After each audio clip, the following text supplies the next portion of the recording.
오늘의 시사평론, 시사평론가 니엘 파트너스의 이승기 변호사, 오늘은 전화로 연결되어 있습니다. 자, 이승기 변호사님 안녕하십니까? 예, 안녕하세요. 예. 자, 첫 번째 이슈부터 전해주시죠. 예, 첫 번째 이슈는 운명의 한 주, 윤석열 징계위원회 변수는입니다. 예. 추미애 장관과 윤석열 검찰총장의 갈등이 극단으로 치닫고 있는데요. 모레인 10일 윤 총장에 대한 징계위원회를 앞두고 문재인 대통령이 입장을 또 이제 밝혔는데 자세하게 어떤 내용입니까? 예, 일단 문 대통령은 추 장관과 윤 총장의 갈등에 대해 혼란스러운 정국이 국민께 걱정을 끼치고 있어 대통령으로서 매우 죄송한 마음이다라고 해서요. 처음으로 이 대국민 사과 입장을 밝혔습니다. 예. 그러면서도 이 검찰 개혁 의지를 거듭 밝혔는데요. 이 권력기관 개혁은 이 가장 큰 숙제 중 하나다.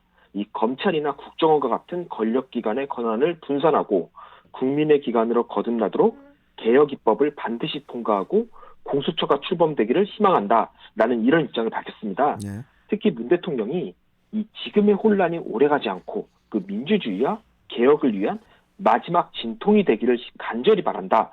이런 말을 했는데요. 이는 결국 이번 사태의 본질을 이 권력기관 개혁에 대한 검찰의 저항으로 보는 이 기존의 인식과 좀 궤를 같이 하는 것으로 보이는데요. 예. 추 장관과도 이제 비슷한 입장으로 보입니다. 그리고 추 장관과 윤 총장 사이의 지금의 갈등에 대해서도 이 민주적 절차를 통해 해결할 것을 강조했습니다.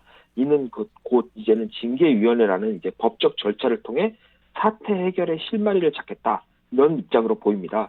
결국 이번 사태의 출구 전략으로 이 윤 총장에 대한 징계, 그리고 이제 오는 9일, 그러니까 내일이죠. 내일 예정된 이제 공수처 개정안 통과를 명분 삼아 이제 추 장관이 물러나는 그런 해법이 가장 유력해 보입니다. 그렇군요. 사실상 윤 총장에 대한 징계를 법대로 진행함으로써 지금의 혼란을 정면 돌파하겠다는 그런 의지로 보이는데, 뭐 또 윤 총장 역시 끝까지 법적으로 대응하겠다는 그런 입장이다 보니까 치열한 법리 다툼이 또 이제 예상이 되는데요. 우선 윤 총장 측에서는 헌법 소원을 신청을 했어요. 예, 윤 총장 측에서는 징계 근거법인 이 검사 징계법에 대한 헌법 소원과 함께 그 효력을 정지하는 이 가처분 신청도 함께 했습니다. 예. 그런데 이 부분이 좀 의미가 있는 게 이 검사 징계법에 따르면 이 법무부 장관이 징계위원으로 검사 2명을 지명하고 또 변호사, 법학 교수, 그리고 학식과 경험이 풍부한 사람 각 1명씩 해서 총 3명을 위촉할 수가 있습니다. 예. 그런데 이번 사건의 경우에는 추미애 법무부 장관이 검찰총장에 대한 징계 청구권자이면서도 이제 징계를 심의하는 징계위원들까지 모두 자신이 구성한다는 점에서 과연 징계가 공정하고 중립적으로 이루어질 수 있냐라는 의문이 있다는 겁니다. 기본적으로 인사상 불이익을 예정하는 이 징계 절차에서는 무엇보다 중요한 게 바로 공정성입니다. 예. 그렇다 보니까 윤 총장 측에서 이거 징계를 청구하는 측에서 징계위원까지 다 구성하는 거는 문제 아니냐라는 이번 헌법소원은 예상 밖의 초강수라는 이 평이 많습니다. 예. 다만 징계위원회가 이제는 모레 열립니다. 모레 열리다 보니까 그 안에 헌법재판소가 이번 건에 대해서 결정을 내릴 가능성은 높아 보이지 않는데요. 향후 징계 절차, 그렇지만 향후 징계 절차에 대한 소송전이 이어진다면 이제 주요 변수가 되지 않을까 그렇게 보고 있습니다. 자, 그리고 윤 총장 측에서 이용구 신임 법무부 차관에 대해서는 이제 기피 신청하기로 사실상 결정했다고 하는데 이건 또 어떤 내용입니까? 예, 이 차관은 이제 검사 징계법이 정한 이제 징계위원회 당연직 위원입니다. 예. 거기다가 이제 유일하게 징계위 참석에 대해서 나는 참석을 하겠다라고 이제 공식적인 입장을 밝혔는데요. 그런데 문제는 이 차관이 최근에 이제 텔레그램 단체 대화방에서 이종근 2라고 되어 있는 인물과 징계위와 관련된 상의를 하는 대화를 하면서 이제 공정성 논란을 키운 것입니다. 이 이종근은 일단 이종근이라는 사람은 이제 박은정, 그러니까 윤 총장에 대한 감찰 업무를 주도하고 있는 박은정 담당관의 남편인 이종근 대검찰청 형사부장과 이름이 똑같은데요. 일단은 이 차관은 이종근 2는 박은정 담당관과 좀 얘기를 한 거다라는 식으로 얘기를 하고 있는데 이 자체도 일단은 공정성 논란이 있고요. 또 지난달에 박은정 법무부 감찰 담당관이 윤 총장 의혹과 관련돼서 이 박상기 전 장관을 조사하면서 그 만나는 장소로 이 차관의 개인 사무실을 이용한 사실이 드러났습니다. 아, 그렇다 보니까 이거 과연 중립적인 인사냐라는 문제가 있는 겁니다. 일단 이 차관은 윤 총장 측에서 기피 신청을 하면은 이제는 징계위원회에 출석을 해서 사정을 소명하겠다라는 입장이지만 네. 이런 상태라면 설사 징계가 확정돼도 이 공정성 논란이 뒤따를 것으로 보입니다. 그리고 징계위에 앞서 말했지만 이제 검사위원 2명이 들어가는데 네. 아직 윤 총장 측에서는 이 어떤 위원이 들어가는지 그 명단을 확보하지 못했다고 합니다. 네. 하지만 일단 무조건 기피 신청할 명단은 미리 확정을 했다고 합니다. 먼저 이제는 판사 사찰 의혹을 직접 제보한 것으로 알려진 심재철 법무부 검찰국장 그리고 방금 말씀드린 이종근 대검찰청 이제는 형사부장이 기피 세정이 될 것이라고 하는데요. 네. 결국 추 장관 측 인사에 대해서는 윤 총장 측이 적극 기피 신청을 할 예정인데 만약에 기피 신청을 받아주지 않는다면 공정성 논란이 또다시 생길 수밖에 없다는 그런 이제는 상황이 벌어지는 것입니다. 그렇겠네요. 뭐 그러다 보니까 이제 일각에서는 징계위에 포함된 3명의 외부 위원이 캐스팅 보트를 쥐고 있다. 이런 얘기도 이제 뭐 당연히 나오고 있습니다, 지금. 예, 일단 이들 역시도 추 장관이 지명한 인사들입니다. 그렇다 보니까 윤 총장에 대한 중징계 처분을 내릴 가능성이 뭐 이제 높아 보이는 게 사실입니다. 예. 자, 그리고 그 윤 총장의 가장 큰 비리 혐의 중 하나였던 그 사법부 불법 사찰 혐의에 대해서는 그 아직도 이제 논란이 뜨거운데 그 어제 열린 전국 법관 회의에서 안건으로 다뤘는데 부결이 됐어요?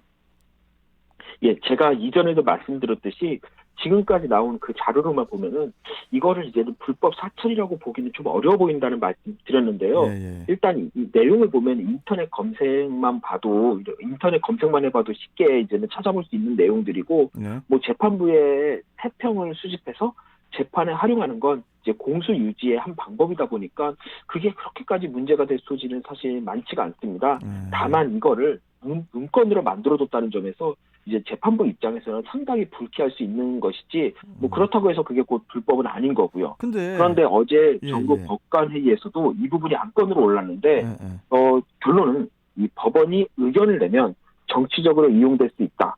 그리고 향후 이에 대한 재판이 진행될 경우 재판의 독립성이 침해될 수 있다라는 점에서 이에 대해서 공식적인 대응을 하지 않는 것 그렇게 결정이 됐습니다.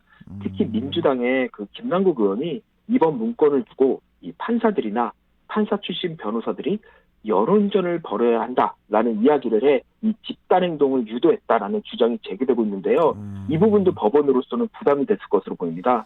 결국 표면적으로 보면은 불법 사찰이냐 아니냐에 대해 이제 법원이 결론을 내리지 않은 것으로 보이는데요. 하지만 기존의 법원 내에서도 이 불법 사찰 아니냐라면서 강력 주장하는 법관들이 일부 있었습니다. 네. 하지만 그 주장이 받아들여지지 않았다는 점에 의미가 있는 것으로 보이는데요. 결국 이 부분도 윤 총장 입장에서는 매우 유리하긴 요소로 작용을 하는 거죠. 그렇네요. 결국 이제는 문 대통령이 이 건에 대해서는 이제 입장 표명을 했습니다. 결국에는 이번 징계 결정이 전환점이 될 것 같은데요. 문제는 윤 총장이 징계 결정에 대해 불복해 소송전을 벌인다면 이번 사태가 어떻게 될지는 또 예측 불가능할 정도로 이제는 확대될 것으로 보이는데요. 이 부분 계속 지켜봐야 될 것으로 보입니다. 그 사찰 문건 내용에는 뭐 이렇게 뭐 큰 문제는 없었나 봐요. 예, 뭐 사찰 내용 자체가 예, 예. 기본적으로 뭐 변호사들도 그 정도 문건은 쉽게 확인할 수가 있는 문건입니다. 저희들도. 그렇군요. 그 작은 걸 네. 가지고 왜 이렇게 문제를 크게 키운 걸까요? 그러면? 예, 뭐 일단은 이게 차라리 검사들끼리 말로만 전해졌다라면 사실 문제가 없는 건데 예. 그거를 사실 문건으로 만들었다는 것 자체는 사실 사법부 입장에서는 대단히 좀 불쾌할 수가 있죠, 사실. 그렇죠. 예. 자, 계속 좀 지켜보고요. 또 다음 이슈 빨리 가보죠. 간단하게. 예, 다음 이슈는 대국민 사과의 정치학입니다. 그 김종인 국민의힘 비대위원장이 내일 9일경에 이명박 박근혜 두 전직 대통령에 대한 대국민 사과를 강행하겠다. 이렇게 이제 밝혔는데 지금 뭐 당내 반발이 상당합니다. 예, 9일이 바로 이 박근혜 전 대통령의 탄핵소추안이 국회에 통과된 4주년입니다. 그날이 바로 사과의 디데이라는 건데요. 예. 두 전직 대통령은 이 국민의힘의 입장에서는 아픈 손가락이라고 보면 됩니다. 일단 김 위원장은 이 30, 40대 중도층의 표심을 얻기 위해서는 전향적인 자세가 필요하다고 보는 건데 특히 내년 4월 서울 부산시장 보궐선거 승리를 위해서도 이 문제는 반드시 매듭지어야 한다. 이런 입장으로 보입니다. 예. 하지만 국민의힘 중진들을 중심으로 반발이 심한데요. 일단 삼선의 장지원 의원은 이 절차적 정당성도 사과 주체의 정통성도 확보하지 못한 월권이다라고 주장을 했습니다.